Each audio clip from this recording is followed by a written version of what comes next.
Welcome to Real Bass Lessons. Today I thought I'd give you a little lesson on this big double bass here, huh? I've played this bass most all of my life, studied it a lot. Played classical for 10 years, that's how I made my living, but mostly jazz for, a lot of time before that and after. Today I play very little double bass, but the fundamentals are still the fundamentals, so I thought I'd just show you some fundamental stuff on the bass, okay? Cool. Let me play just a little bit and then we'll talk it. A one, a two, a 1, 2, 3, 4.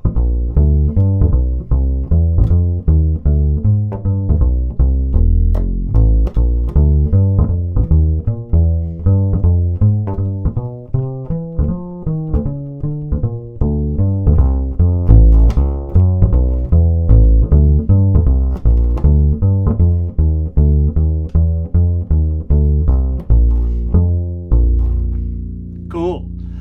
That was just the first 2 A sections of a song called Rhythm Changes. I thought I would just play that a little bit today and talk about it, okay? To start with, let's talk just a little bit about the right hand, getting a good pizzicato sound. What I teach my students always, and it's worked great, and I say this, I start to qualify this because there's a lot of, thoughts on how you should do it. Here's what works well for me, and I've seen a bunch of great players do it. You want to pull the string and then release the string. You don't want to slap at the string. No, you don't want to hit it. You want to pull it and release it. Now I realize when you do that, there's this little spot of where you're pulling it where there's no sound. Well, that's normal. We want to begin into a note and an end to note. We're not trying to play short notes, but watch. What we're wanting is that specific attack, not just because we want to attack, we want to control it with the time. We don't want this, sort of this floppiness and this looseness. So we want this. So again, in slow motion, I'm doing this. I'm pulling and releasing. Watch that a little bit here. Just watch the right hand.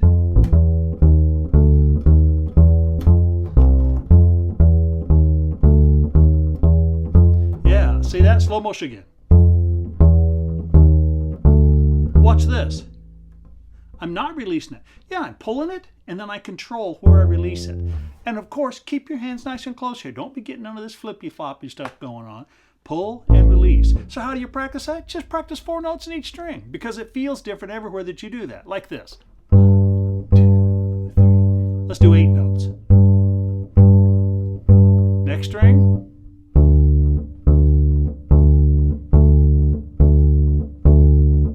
Next string.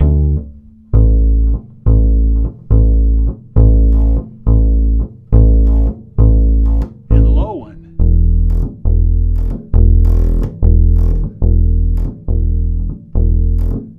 Sure. Now depending on how low you have your string set up here and how flat the fingerboard is, that determines how much growl and rattle you'll get. And that's part of the setup on a good bass.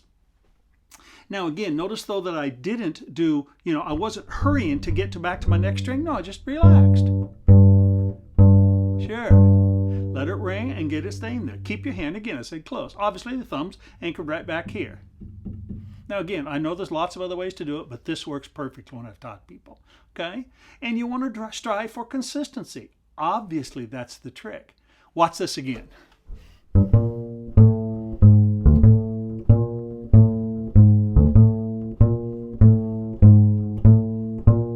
Next string.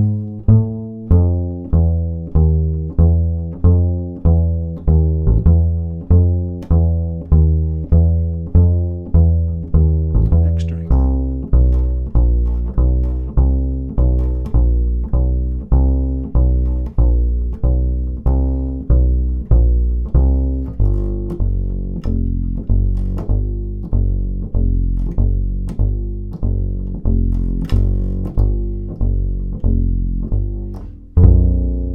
Cool. Now, there's not a lot more to do in this hand except strive for consistency, which takes a lot of repetition, a lot of practice, okay? Obviously, you can practice with the metronome, too. If you do, I recommend you get the metronome on 2 and 4, like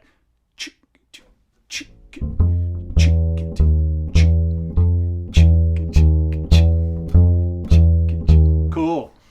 You notice I sometimes get that little pickup note. You don't have to do that. As a matter of fact, when you learn to do it, cool, it sounds great, but don't do too much of it. Some guys are, how about just nice quarter notes? Then maybe every once in a while.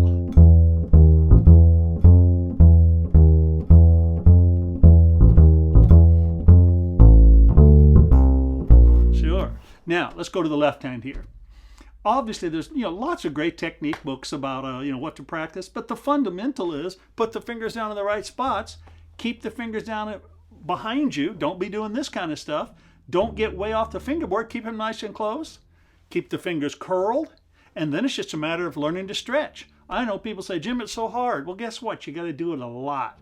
Playing the double bass is so challenging. I guess if you start at the very beginning when you're young and you played nothing but the double bass, of course it's hard to do, but you get used to it. For me, I was a guitar player and an electric bass player. And when I went to the double bass, my hands hurt for a year or more. I'm not joking. They really did. Well, too bad. If you want to play the bass, that's what has to happen. You got to learn to spread them out and get the strength there. Yeah, the sound we produce, obviously it comes from both hands, but it comes from the strength of the left hand, that solidness of having these down. Yeah, and at first it feels like you're just working so hard. Well, you have to build up muscles. It takes some time. A lot of practice of, I just practice the scales and arpeggio, and also I practice blues a lot because I want to get that fifth. That's usually the strength right there. Watch.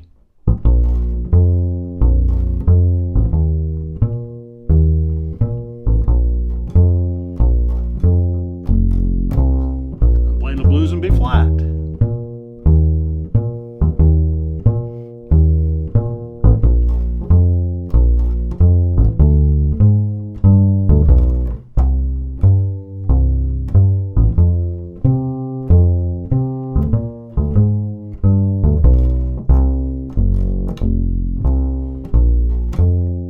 Sure, and I work on that fifth sound. Another thing I do is I practice the cycle of fourths along with the play along, and I play the roots and fifths.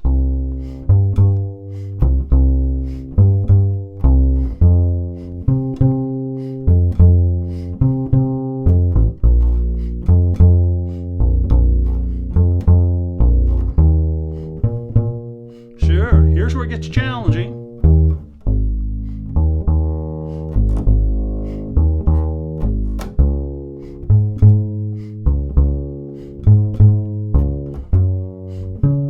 And so forth. But it's just a matter of repetition. You could learn to make anything good, solid, correct, if you just repeat it enough. Now, again, I know we wear out. Most guys I know, who've tried to play the double bass, it's sad, but they just don't make it. They play for a few weeks or maybe a month or maybe only a couple days and give up because they say it's just too hard. Well, it's going to take some time. I have young students, middle-aged students, and adults who learn to play this instrument, but only with a lot of work. And you need to do the same thing.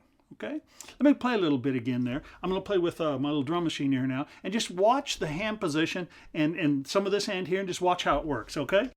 You just watch. Both hands.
Let's review that again.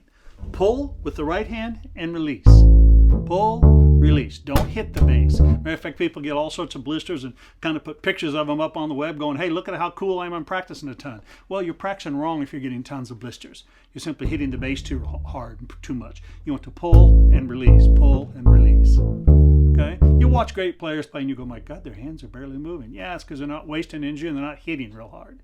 Okay, so pull and release and practice that with just slow quarter notes. Left hand, spread that stuff out, man. Listen to that fifth. There's all sorts of little device things people do today to try to, hear that intonation. It's basically as heard with you playing.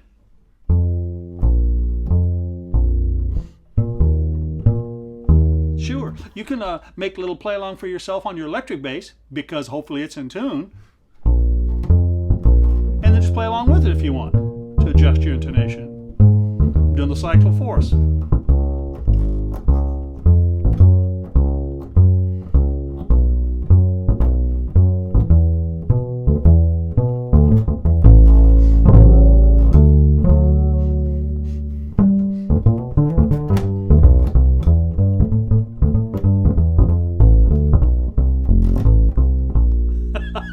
Yeah, just playing around there. Hope this helps you. Fire it up.